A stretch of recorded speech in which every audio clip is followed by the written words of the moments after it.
Hello, I'm a horceror. I found out what makes every single killer tick. I need to know more. I've learned all there is to be learned from Killer 1 tricks, one for every single killer. So, I'm going to be talking to those that help shape our community for the better, going from your favorite creators to the people behind the scenes, and everyone in between. Welcome to Stars of the Fog.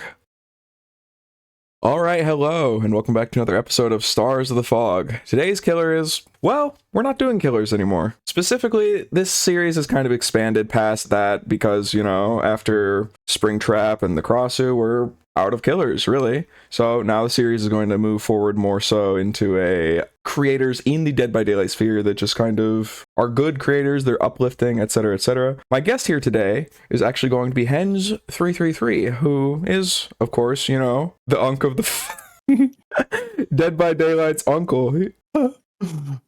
So instead of me trying to sort of explain like who you are, what you're known for, all of that, who are you and what's your thing? What are you known for? Hello, so my name is Hens. I am a Dead by Daylight content creator. I do YouTube, I do Twitch, I do videos. What am I known for? 3genning? That's probably the thing that a lot of people knew me for initially. Like, it's always unlucky. I mean, it's like, it was just a one-off video and a lot of people saw that first. I promise I don't 3gen that much anymore, but yeah, I love doing content and generally being involved with all things Dead by Daylight. With being involved with all things Dead by Daylight, specifically, let's start at the very, very beginning, because obviously this game hasn't been out since everyone's been born. So when did you really start playing Dead by Daylight? How did you get into it? And how did we get here? Okay, so my initial first impression with Dead by Daylight was two of my friends who I usually played games with played the game. That was back in 2016, and they actually tried to convince me to play it back then too. And the way they described it, they said it's a game of cat and mouse, but they're infinites and the cat can never catch up. And I was like, nah, that sounds silly. I'm not going to do that. And yeah, it took me 2 years until they actually convinced me to try the game. That was in 2018.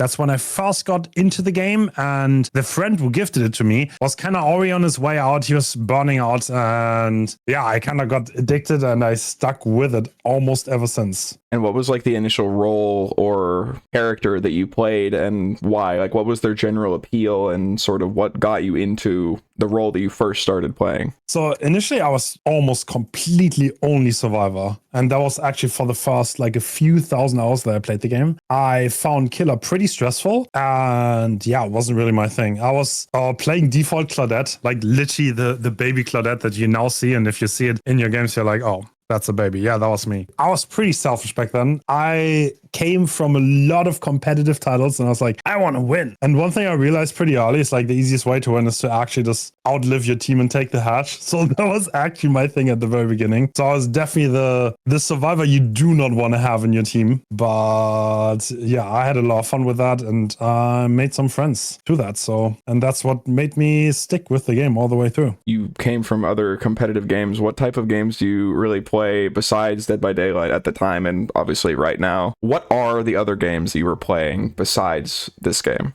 So I used to play League of Legends. That's my greatest sin. Never play that game. Never ever play that game. But I used to be. Do not play. Listen, don't play League if you haven't already. Don't do it. Yes, don't do it. So I used to be very, very into League. I was actually, I was like top 3,000 in Europe. That doesn't sound like a lot, but there are millions of players. So that's pretty high. I was very addicted to that game, and yeah, it honestly made me a worse person too. That's exactly why I quit as well, yeah. I played Counter-Strike. I was more so into the games where you have to try Rust. I was also playing quite a lot. So the games that I used to play were more on the competitive side, and RuneScape. And RuneScape is one game that I grew up with. Classic. That I played quite a lot of. But yeah, that's two things I would probably never ever play again. It's like MOBAs because they waste too much of your time, and hyper competitive games because at this point I'm just over it. Yeah, absolutely. And they also make me a worse person. And I don't want to be that guy. No, exactly. That's also why I quit playing games like MOBAs, because like I would not to also self-glaze myself with my League of Legends accomplishments, but when I played and when I quit, I was the #1 Yorick player in the entirety of North America. So Really? yeah. Oh my god. When was that? When they were doing Elemental Dragons, I think, like, and then before the next patch, I quit. Okay, that was already past my time.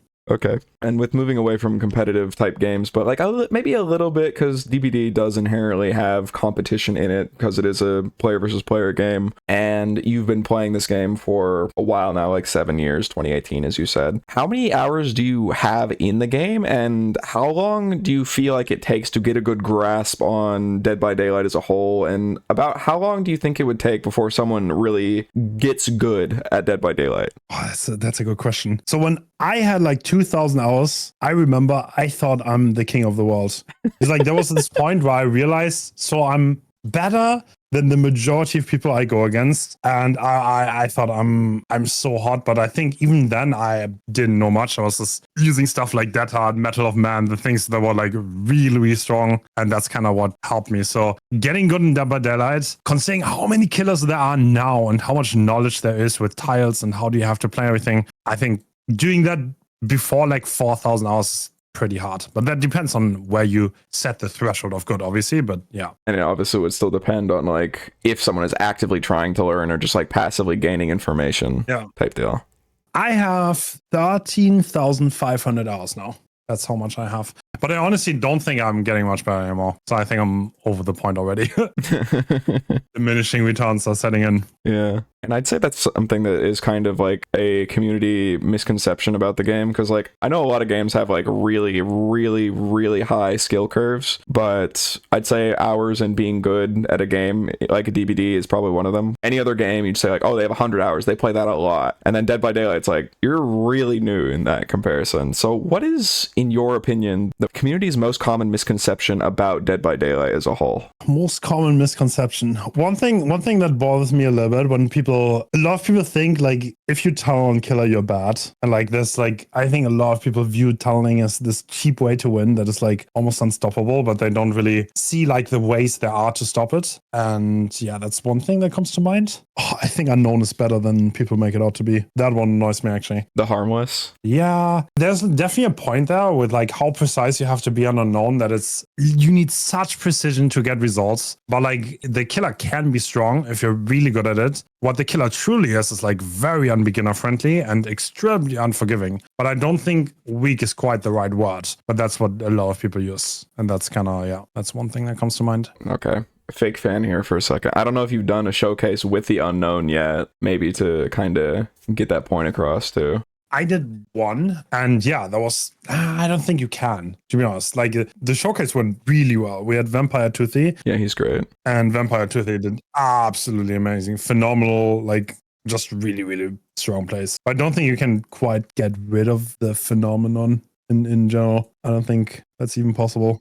We're still talking about Skull Merchant going next, so... Yeah, true.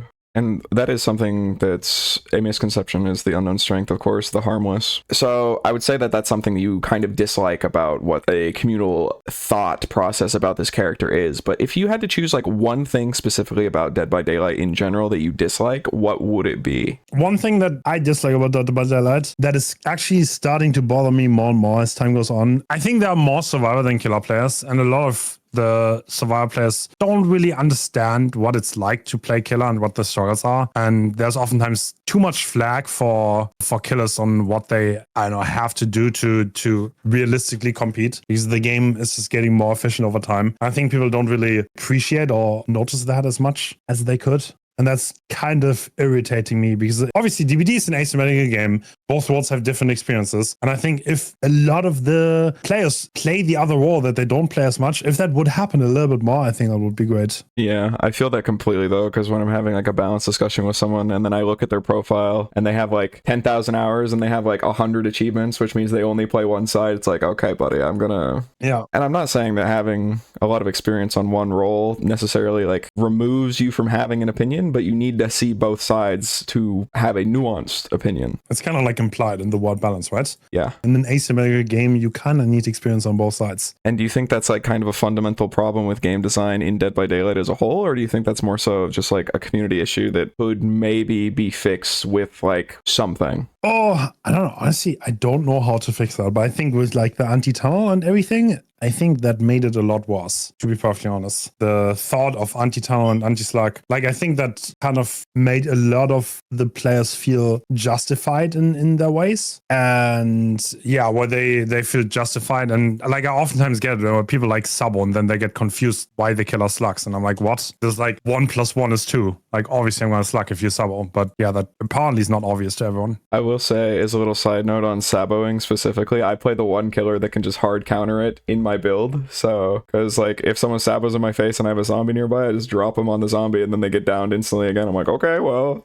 That's pretty smart. Yeah, and it's part of why I really enjoy Nemesis, I guess. Well, there's a lot of reasons I enjoy Nemesis, obviously, but for you, what is your favorite killer to play as and against, and really like why? What do you think makes a killer fun or well designed to play? Oh, that's a good question. So, well-designed killer, in my opinion, needs to have a lot of agency and interaction for both sides. That would be my number one criteria. I love Unknown, to be honest. I think he could be stronger. He's a little bit too weak, but he's not far off. And in terms of how he's designed and how much agency and outplay potential both sides have, I think that's absolutely peak. There's so much interaction on the Unknown. So yeah, that's what I personally like. What I don't like that much is like if things are very scripted out and there's not that much gameplay and where your inputs don't matter that much. Yeah, I love Ghostface, which is a little bit different, I guess, but playing Ghostface feels great to me. He does feel like the true stealth killer in the sense that kind of have to stealth, and even if you want to play Ghostface in like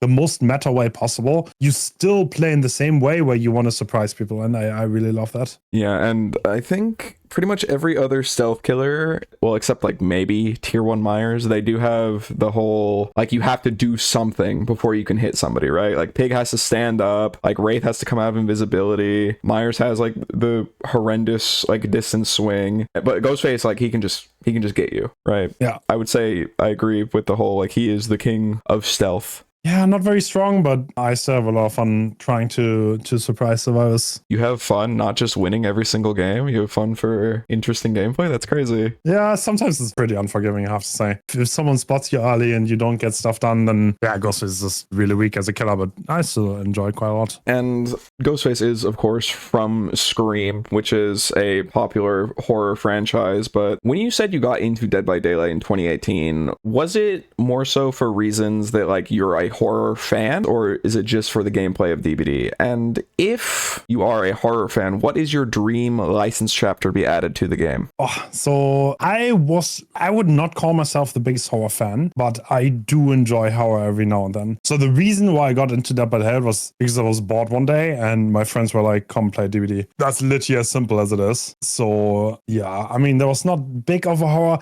I honestly enjoyed it quite a lot, and I became a horror fan through Dead by Daylight, I think, more than I was before I started playing DBD. And my dream license chapter, oh, that's a hard one. Honestly, this doesn't really work. I'll just say anyone you want, like vacuum, total power. What would you do? I mean, the obvious one would definitely be, the one that is missing is definitely Jason, I guess, in Dead by Daylight. Mm-hmm. But like, okay, this sounds crazy, but I would love Scooby-Doo. So that's something that, I don't know, I just love Scooby-Doo in general. Mm-hmm. Maybe I would love if DVD branched out a little bit and gets stuff like Star Wars in there. But that's a little bit out there, and I can understand why people maybe don't want that, but I would love that. Some interesting ones for sure. I know that I haven't seen it personally, but I have heard that the villain from Star Wars The Acolyte would fit really well because it's basically like a slasher that happens to be in Star Wars. I haven't seen it, obviously, so don't jump me for that one. But yeah, the whole Darth Vader discussion, like I'm not even gonna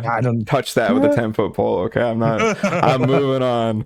people would agree or disagree on licenses always. Like, that's just kind of human nature with subjectivity and all that. But if you Hens could change one thing in DBD, literally anything, like full executive control, what would you change? Oh, one singular thing right now. Yep. The first thing that comes to mind is making Blight 110, to be honest. But that's like such a waste, though, because I have so much power and I do like the most minuscule thing. I have so much. Like, I could change the world and I'd change Blight. I feel like someone just made a video about Blight and Sprint Burst. That's so crazy. Oh, yeah. Oh, my God. True. I watched that one. I don't know. What would I change? So like direction wise, what I would love to see is more number changes, small number changes. Like we see a lot of big changes or like killers who get like 15 changes. Vector gets all of his add-ons changed and like fly is 5 meters faster per second. And what I would love to see is a little bit more broader changes that change different killers and shake up the meta a little bit. That's one thing I would absolutely love. Like, for example, just like nerf sprint bursts or like less cooldown on Ghostface or maybe Swift Hunt on Wraith, a little bit base kit. I would love to see like a little bit more on-brand changes that resemble community sentiment. That's one thing I would love. And I'm a little bit missing in the direction that the game is going right now. I really like that patch where they changed like, I think it was like 40 something perks in one patch. Yeah. Like that was really cool. Yeah, I feel like DBD needs that again. I'll be honest. It's like, I feel like the game is getting really stale. Really stale. It's like always the same things. I don't know, maybe this is me because obviously I play the game way more than the average person. I'm aware of that. I'm not like the norm. But yeah, I kind of dread that and would love, even if it's just a little bit, like sprint burst being a little bit worse. Or like maybe some other perks getting elevated. I would personally not mind that if the balancing was a little bit more hands-on and yeah, even if things are like overpowered for a month, I don't think I would mind. Only a month though, let's not get crazy. Yeah.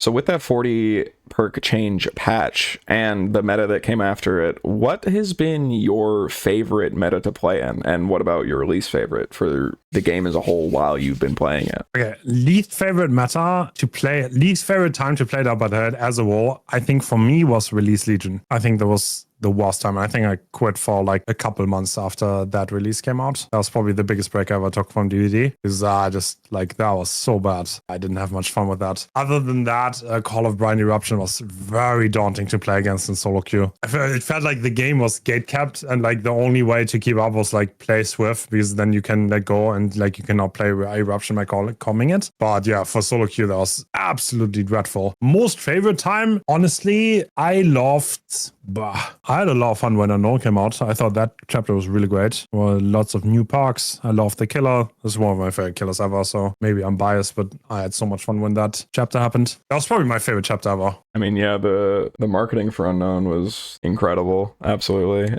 Yeah, the marketing leading up to it, the parks were cool. I had so much fun with Unforeseen at least. I mean, the other ones were not that good. But yeah, I liked the map too. So I think it was one of the first things that I tested as a consultant too. So maybe that was my own bias playing in there. Do you like Greenville? Yeah, I like Greenville. I liked it. Yeah, I was a big fan. I like that design a lot. And maybe it's my own personal bias with the realm as a whole, but Withered Isle has my favorite shack in the entire game. Because it has like the second window and I can hit through it as Nemesis. Oh, wait, what? You can hit through that? Exactly, right? Like, it's really cool. I did not know. Okay, damn. New knowledge unlocked. But yeah, it was a really good chapter, like a really good time. And even you as a consultant, you said you like literally put in work on that. But when it comes into putting work on something and being a part of Dead by Daylight projects as a whole, do you have a specific collaboration or project or video or anything that you worked on that is your absolute favorite thing you've ever done? Okay, I think the coolest thing that I've ever done as a content creator was probably go to Korea and play solo queue there. That sounds stupid. I know it does. But that was because the experience was so vastly different compared to what we did. I mean, is there anything else? I mean, I love the tournaments I hosted. That was like huge amount of efforts because hosting tournaments is so much effort. You always think it's so easy, but there's always so many things you got to consider or things you got to design or things you got to like, I don't know, put effort in that it's a lot of effort. So I was pretty proud because I thought a lot of them went very well. Any particular tournament or just in general doing tournaments was the cool part. To be honest, like when I look back at those, the number one thing that I think of when I look at these tournaments is what went wrong. To be perfectly honest, I don't know. This is how my brain works. Okay. I like the first one I ever did. There was a winter invitation. There was just like one weekend. Everything was terrible. Like everything we did was just so stupid. We had someone like render scenes for the teams that were upcoming, and then the guy on the OBS had to download those scenes and put them into OBS. And like they said they never want to do anything ever again because it was so stressful to do for 8 hours, which I did totally see how that was stressful, because between the games they had to download scenes and then put them up. And during the games they had to spectate. So they had zero downtime, absolutely zero. That was actually not very legal, but I know that was very naive the way we went into it. It was just a fun experience, honestly. But you like learned and moved on for the second tournament you did, and third and the fourth and the et cetera, et cetera, et cetera. Yeah, second one, instead of that, for example, on the second one, we actually had like someone write a bot for us. That means we didn't have to render anything,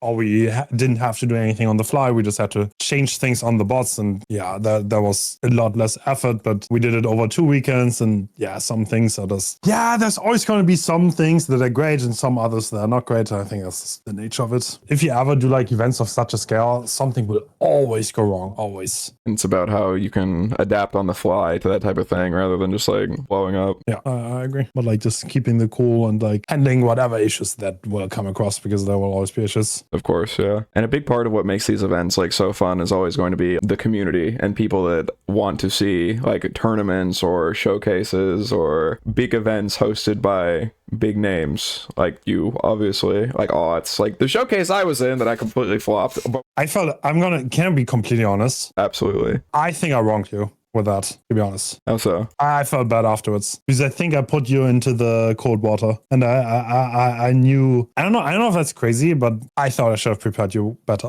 to be honest. No, I think that's fair. I think it was very much a learning experience. Like, you think? Don't get me wrong. I didn't play as well as I could have, but okay, I'm gonna be honest. What happened is like that happens with everyone, because like I don't know, like these showcases, people always want to do their best, and I don't think there's any way to have them in a way where people don't like take it way more serious than the other games. Because I thought about that for like quite a bit, but like I don't think you can possibly have it any other way, because like obviously the survivors also know that there are spectators watching, and like way more than usual. And yeah, they always want to do their best, everyone who does that. And then if you have such an environment, then the rules of the game kind of change a little bit. Yeah, and I'd never played comp. Like, I'm not coping and saying like, oh, I should have gotten a handicap or something, but like I probably should have prepared a little more. Yeah, a little bit. That's fun. I mean, it's like I think you regret. I think I would do better now, because I was still in the mindset of like I feel bad for tunneling, you know. So I know you started win streaking afterwards, didn't you? Did that like change the way you thought a little bit, or? Yeah, maybe a little bit. I was kind of just doing it for fun to see how it went, really. I'm actually doing one right now. I was watching where I'm like a lot more jaded as a killer player, so I don't really care. It's like, well, you let me camp a second hook stage, so I'm just going to take that and then I'm going to tunnel them out, and that's not my fault. Like, I don't know what to tell you. Yeah, I mean, to us, I used to also like, I used to hate tunnelers. I thought they were the worst people. I also used to hate campers. I had so many, I was on the other side once, because when I started playing the game for the first like 3,000 hours, I did not touch killer. I thought it was like so stressful. I was like, why would I do this? I could just play Survivor again. And pretty much all I ever played was Survivor, which is pretty funny, because like I could have kind of like seen like the issues with that, but no, I think the asymmetrical game kind of got to me. I went a little off topic there, but I wanted to ask in general, with the whole community thing of doing tournaments and all of that, how has your experience with the Dead by Daylight community been overall? And compared to like when you first started in 2018, what is the community like now? Oh, that is a good question. How did the DVD community change? I mean, it's got a lot bigger, to be honest. Like, that's one thing. Of course. I think right now we're pretty whiny, which is fair, because like everything is bad. Like that's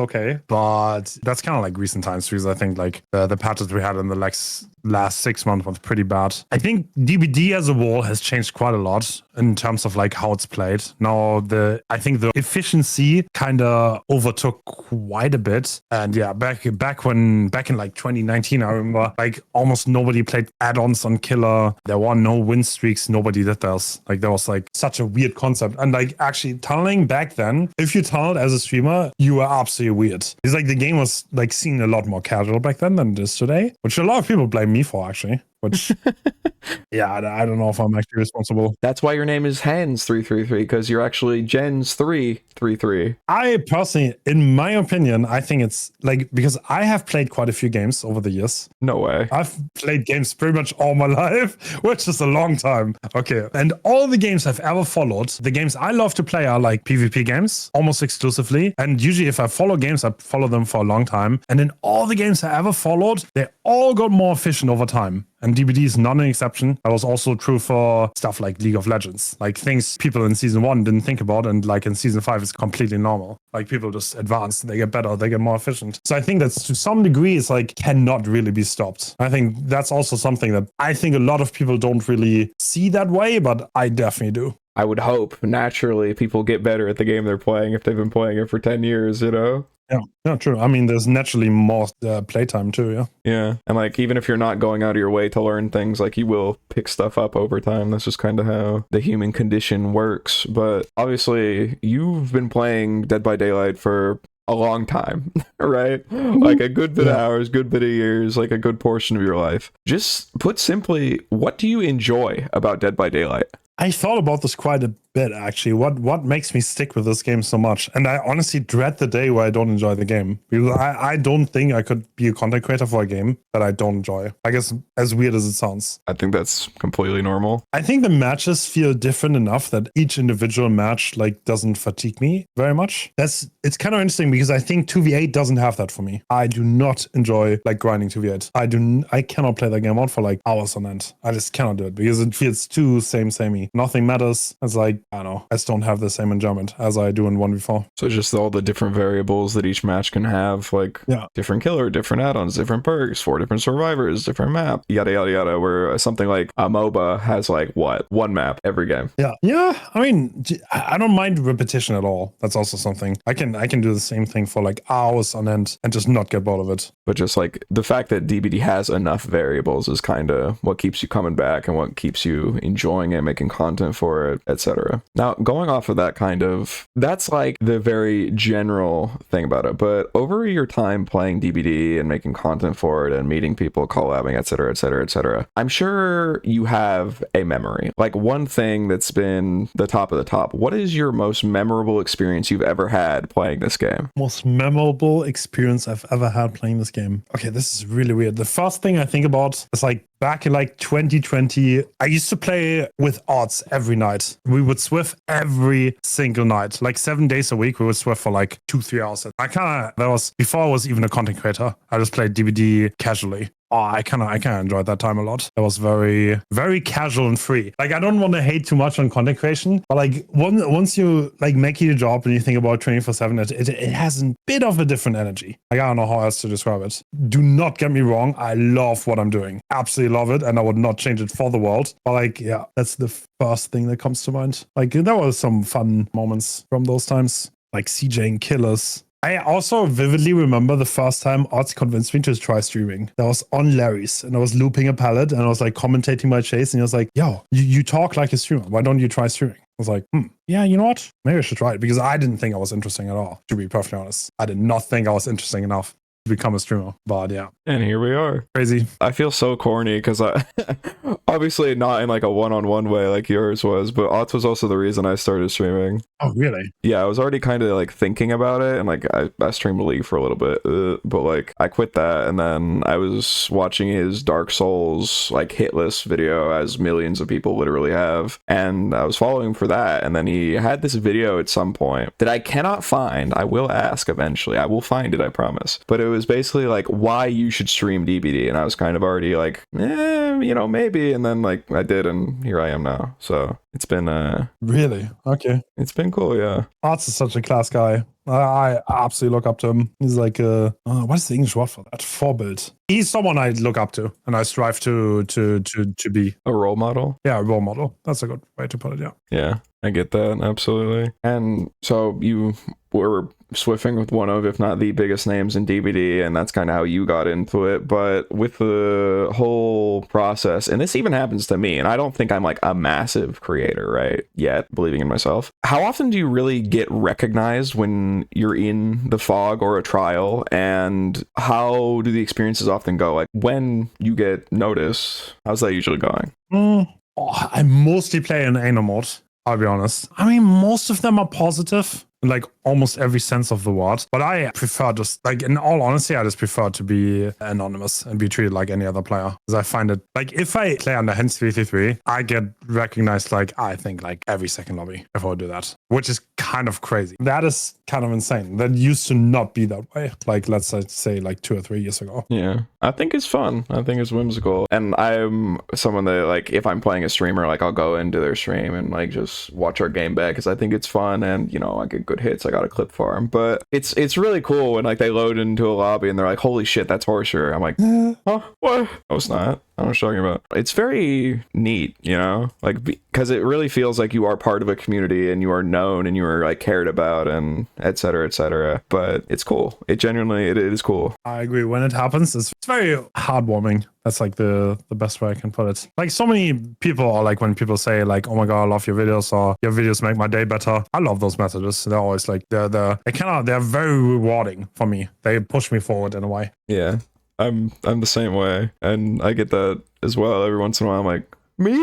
Really? Wow. But being noticed, like, I would even say there's cosmetics that are tied to certain creators, like the really obvious ones, like you have you with like the zebra pants, yeah, you know, stuff like that. What is your favorite cosmetic outfit or set in the game? Oh, I think favorite outfit in the game, my first thought is Naughty Bear. I love Naughty Bear. I wish the voice lines would actually like commentate your gameplay. That's one thing I would love to happen, but I guess I can't have everything, but I think the character is so cool. And what about for Survivor, if you had to pick one? My favorite skin, I think I would still go for the zebra pants Nia with the blue hype shirt-esque rift shirt, and I think I would do the P3 head. That's my favorite. I don't know why. I love blue, and zebra pants is actually because I was a Noob 3 fanboy when I started playing the game.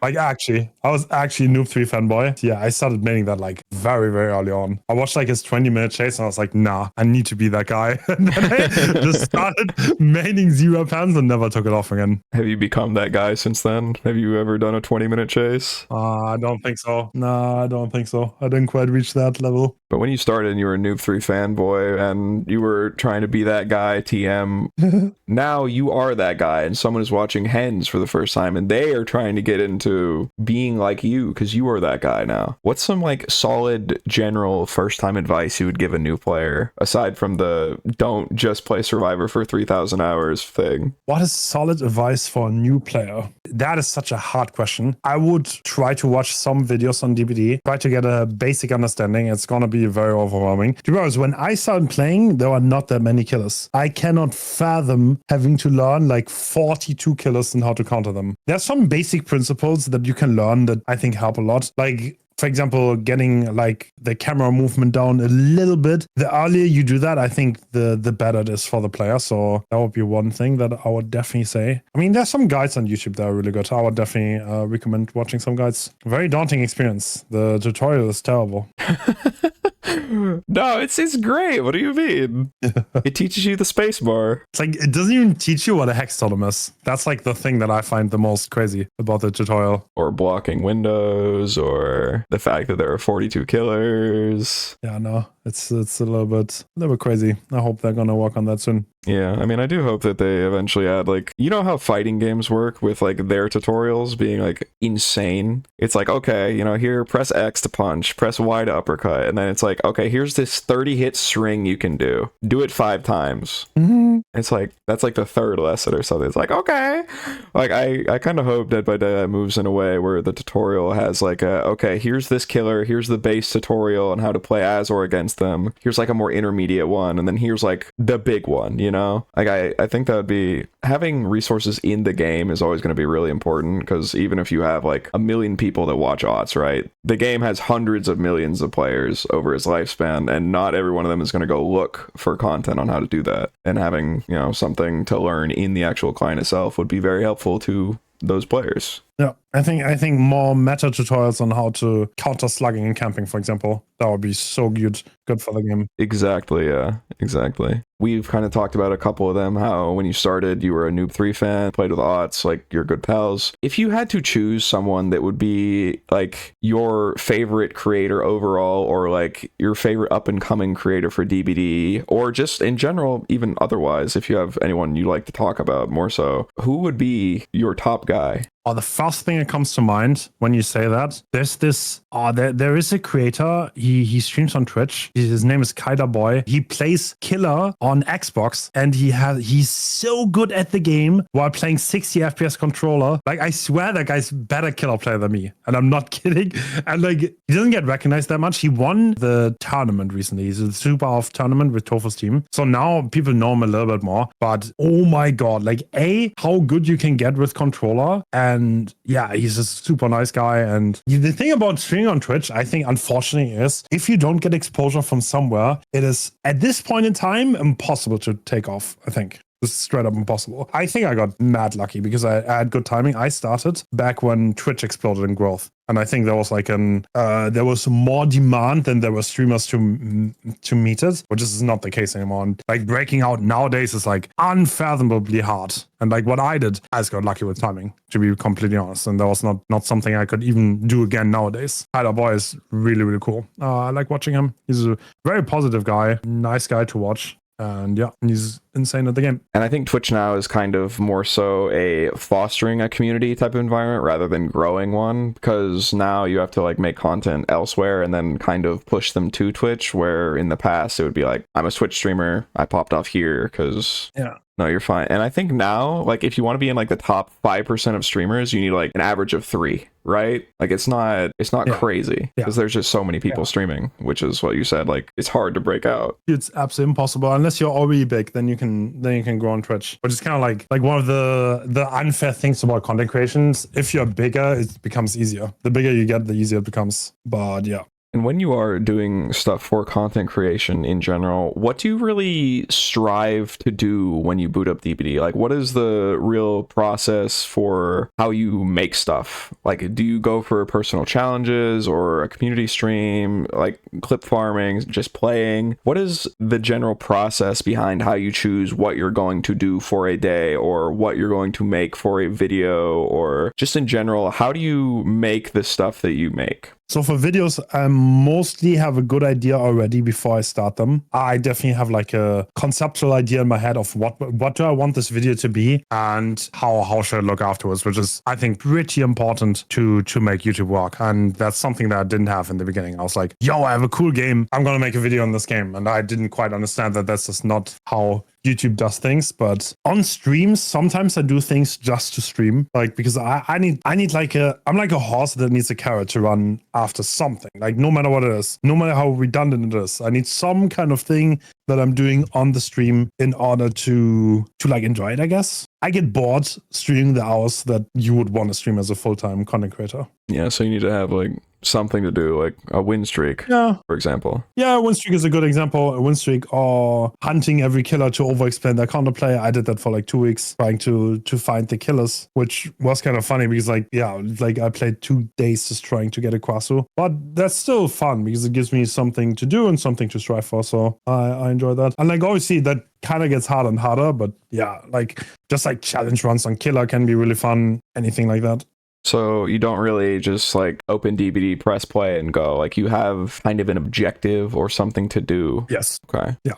Every time. I would not open DBD nowadays just for DBD. And I don't think I've done that in, I would almost say, years. So you don't really play any DBD if you're not like doing something content-wise with it? I mean, there's a social aspect. Sometimes I just play the game to socialize with people and play with people. Yeah, of course. And I have a lot of fun doing that. But like, no, just opening DBD. I think I did that 1 year ago. Sometimes I'm like, oh, I really want to play Billy, but that almost never happens anymore. No. No, just opening it up without streaming and then be like, yeah, I'm gonna go crank these 90s on Billy real quick. Yeah. I mean, I used to have that, but not that much anymore. No, honestly. All right. Like I have more fun, I guess, like in content creation than DBD itself. And if I wanting to play DVD, I'll probably spin it in some kind of like video or something. And I think that's fair. You know, DVD is the vessel with which you enjoy doing your job rather than, oh, I have to make a video on this. It's flipped a little bit, but obviously not in like a negative way. Just more the content creation aspect is what you enjoy about Dead by Daylight. Yep. I'm gonna bring us back a little bit to when we were talking about the unknown earlier. This is still related to content type stuff, but the unknown was probably easily the most popular chapter that's been released that's not been a license, right? Yeah. Like the marketing was insane, the characters were great, the unknown's perks were okay, the perks in general were great. Like the chapter was good, the map was good, etc. Do you think that BHVR's balance between licensed chapters and original chapters has been balanced, really? And do you personally more so prefer original or licensed chapters when they come out? Yeah, so content creation me wants licensed chapters just because I know that's what puts the game forward. I think like pure enjoyment to play, I think I would rather have originals because there's more openness there. There's more design space, I guess, to be explored. But there's some really cool licensed killers too. So I guess I don't really have like a craziest preference, but I do really do enjoy like stuff like the unknown teasers. Absolutely fascinating and like something that I enjoyed so much. I'm kind of the same way in that I really enjoy originals specifically because like they can do literally anything with it, right? Like there's no limitation. There's no like Disney being like, well, you can't do this because blah, blah, blah, blah. Or like Xenomorph or something. Again, not touching Xenomorph. That's not the point. Like in general, I also do really think it's cool when they get a licensed chapter, because if there's one thing BHVR is really good at doing, it's taking something from another medium, like Tokyo Ghoul even, and making its gameplay something that's interesting. Like Kaneki doesn't do that.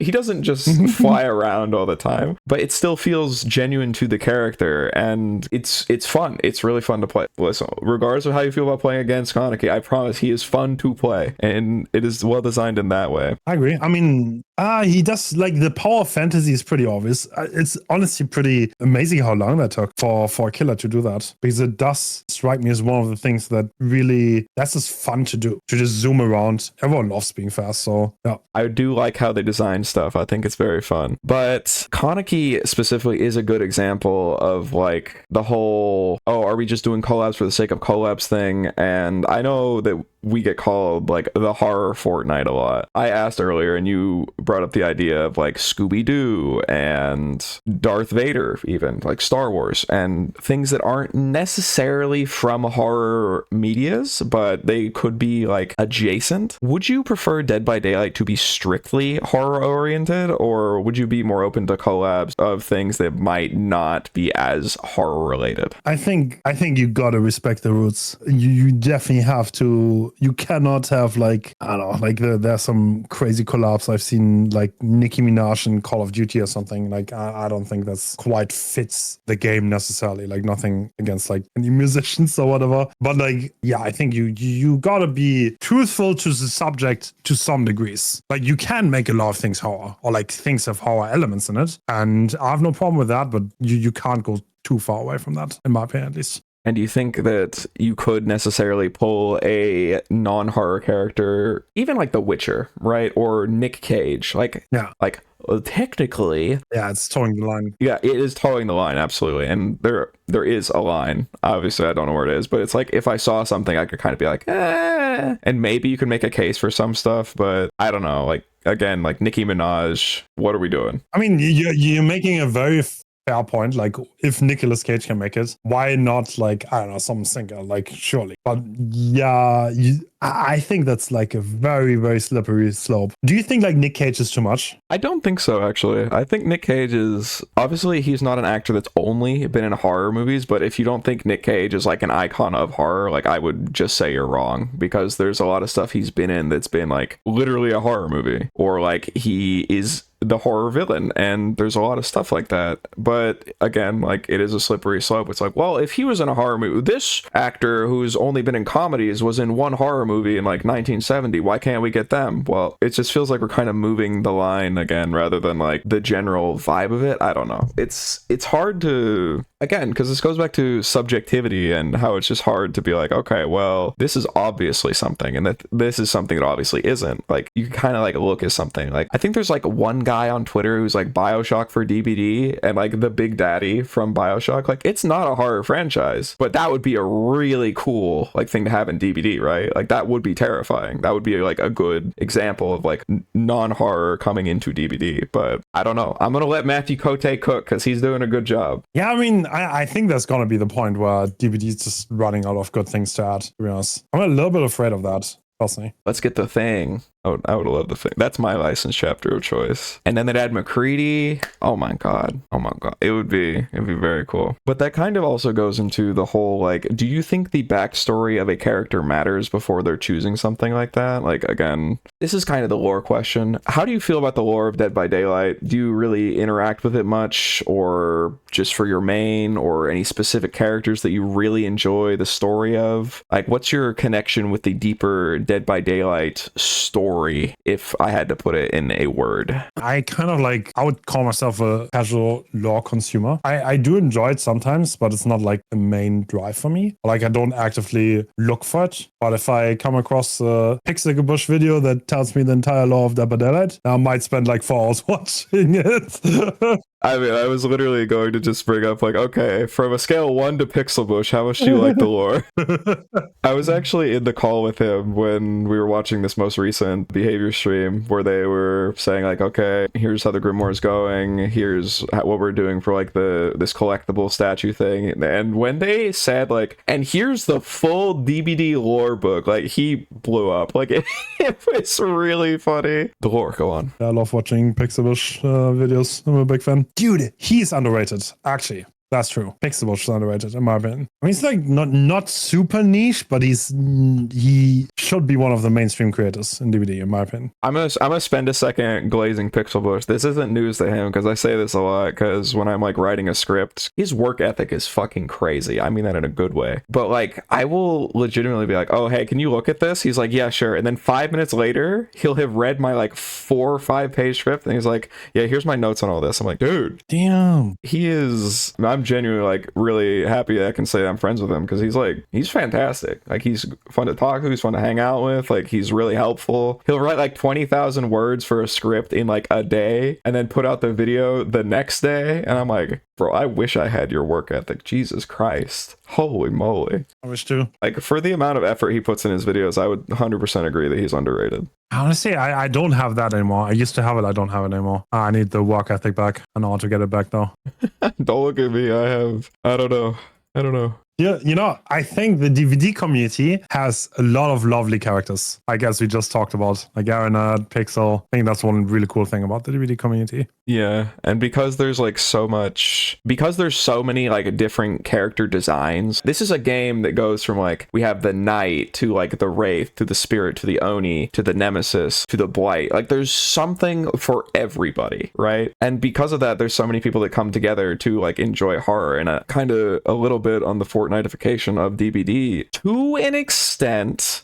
I don't think it's a bad thing, just because of how many different people you can have in the community, because I do think that is like genuinely such a cool thing about Dead by Daylight. People play this game for different reasons. And to me, that is super cool. I know that also leads to a lot of friction between different groups that have different incentives or like different ways to play the game or different reasons why they play the game in the first place. But yeah, I find that super cool that so many people choose to play this game for different reasons. And going off that, and also going back a little bit to when we were talking about like the last 6 months of patches, it being December in 2025 right now. If you go down the Dead by Daylight timeline and what was happening this year, we had Springtrap and then just like 6 months of bullshit. I'm gonna be straight up. Oh my god. You know, I was so convinced that we are about to see the glory days of this game. Like, once the health chapter got announced internally and FNAF coming, and like I saw like how much like enthusiasm everyone had for the chapter, like I thought, oh my god, this is the golden time of the game. I don't know what happened. Where did we go wrong? Like, crazy, because it felt like everything went downhill. To me, at least. Kind of crazy. I wasn't even on the internal. It just was like, and don't get me wrong, I play a killer that's not like one of the ones that gets super bugged. I mean, I have a couple bugs, but they're like whatever, right? But if you play like Night or something, yeah, and just every other patch your killer just blows up, yeah,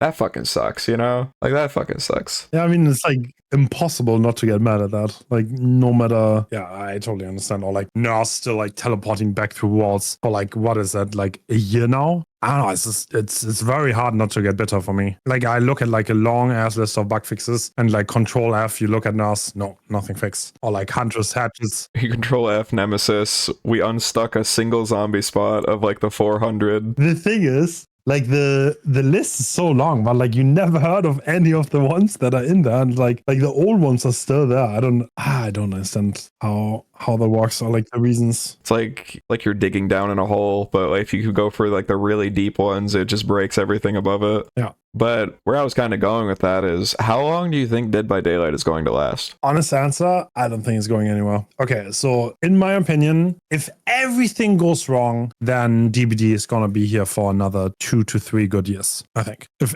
everything goes wrong. Because you still have like a few big licenses that will definitely get the numbers back up. Because like pure number wise, 2025 was the best year ever, like that DVD ever had. So yeah, it can't be all that bad. Or like the bad decisions don't really matter that much, I guess. But I think it's gonna be like at some point you will run out of big licenses and you will have to reinvent yourself. Or like have some other ways to get hype for your game. Like you can only get so many Resident Evil chapters or like even like FNAF 2 or whatever. Like I don't know, you can't do that every time. So there's like, what is there? Like there's still, the thing could be cool, even though that might not happen. Oh, don't say that to me. I would be so sad. Jason, but like, I mean, once they're gone, you know, and then you will need to somehow find other ways to get there. But I mean, DBD has been alive for like, what, 9 years, has constantly grown. If you actually look at the Steam charts, the game is constantly upwards trend. There were downwards periods, but like overall, if you look at the graph, it has been pointing up the entire time. So I honestly think DBD is still going to be here in 4 or 5 years, to be honest. Yeah, I mean, I think the only thing that would like kill DBD is like either A, a bug happens that blows up the game to a point that people literally cannot play it, or B, like the dev team loses their passion, and I don't think that one's ever going to happen. Like, I think for better or for worse, this dev team, like at BHVR, does enjoy making Dead by Daylight. Like, it doesn't feel bitter. Like, they have fun interacting with the community. For not on Twitter, we're not gonna let's not bring up Twitter, but for the most part, I do think they enjoy what they do, and there is like a passion behind things, even if, like, you know, not every patch is a win. Like, I would even say this most recent dev stream, well, they didn't really announce anything, was still like a general, it was refreshing, it was nice, like interacting with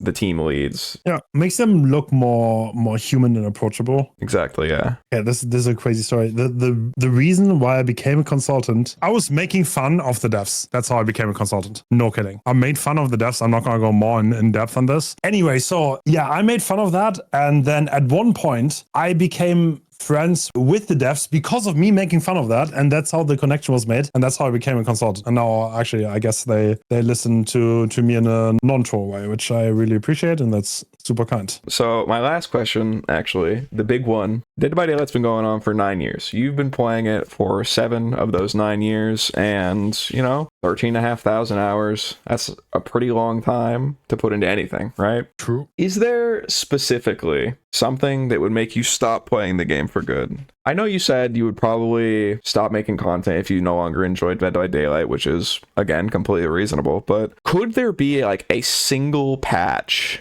that would just destroy your interest in the game? What would make you quit DBD for good? Oh, that hard.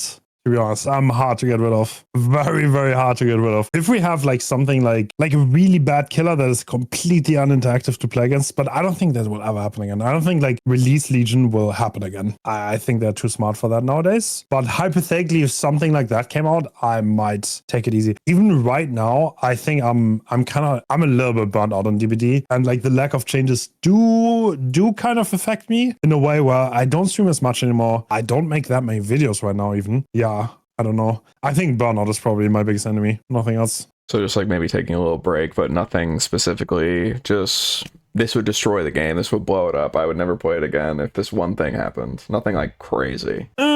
So I really like content creation. Honestly, if DBD ever blew up, right? I would be I think I would try to venture out on different mediums within content creation, maybe make different YouTube videos. I'm kind of excited for that, to be honest. As stupid as it sounds, but right now I'm just so invested into the game, and for several reasons that would never happen. I don't think I'm gonna go away unless DBD actually goes down the gutter and nobody cares for it anymore. But yeah, that's all I have for this fine episode of Stars of the Fog. I want to, thank you for coming on. It means a lot to me. I appreciate you taking time out of your day to talk about yourself, really. Yeah, it was fun. That was a lot of fun. Thanks for having me. Yeah, of course. I do appreciate you a lot. And to everyone watching, and if you want to give out all your links where people can find you more so, just so if they want to check out more of that German guy on DVD, where would they find you at? So I stream on Twitch, Hens333. I do YouTube videos under the name Hens. So those are the two main outlets. All right. Thank you. Go check out Hens. Links will be on your screen. They'll also be in the description below. And now I just want to thank you, the viewer, the listener, the watcher, whatever you might be doing. Thank you so much for supporting me. And I hope you have a lovely rest of your day, morning, noon, evening, night, whatever it might be, wherever you might be. And I hope to see you in the next one. Catch you later. Bye-bye. Bye-bye.